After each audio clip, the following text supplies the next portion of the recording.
গ্যালারিতে হঠাৎ তোমার ছবিটা দেখলাম।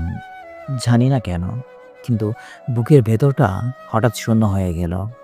কতদিন এই ছবিটা খেয়াল করিনি। হয়তো ভয় পেতাম, হয়তো কষ্টের কাছে হার মানতে চাইনি। কিন্তু আজ চোখে রেগে গেল না। তোমার সেই হাসি যেন আমার সাথে কথা বলছিল। বলছিল, আমি আছি। অথচ আমি জানি তুমি অনেক দূরে। স্ক্রল করা আঙ্গুল থেমে গেল, নিঃশ্বাস ভারী হয়ে গেল। কতদিন তোমার মুখ দেখিনি, কতদিন তোমার সাথে কথা হয়নি।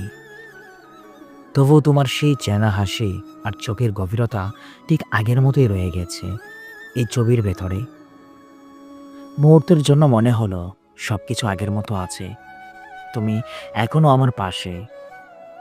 কিন্তু পরের মুহূর্তেই বুঝলাম এটা শুধু একটা ছবি, একটা নীরব ছবি, যা আমার সাথে কথা বলে না, আমার কণ্ঠ শুনে না, আমার চোখের পানি মুছে দেয় না।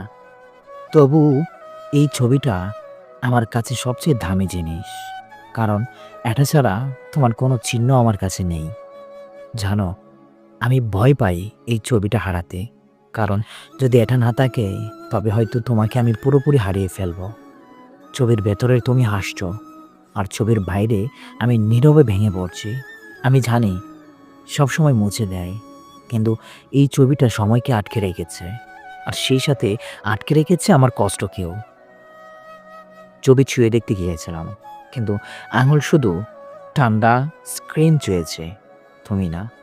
আজ বুঝলাম ছবির মানুষকে ধরে রাখা যায়, কিন্তু বাস্তবে ফিরিয়ে আনা যায় না। ভিডিওটি যদি ভালো লাগে তাহলে অবশ্যই আমাদের চ্যানেলটি সাবস্ক্রাইব করে আমাদের পাশে থাকবেন। ধন্যবাদ সকলকে।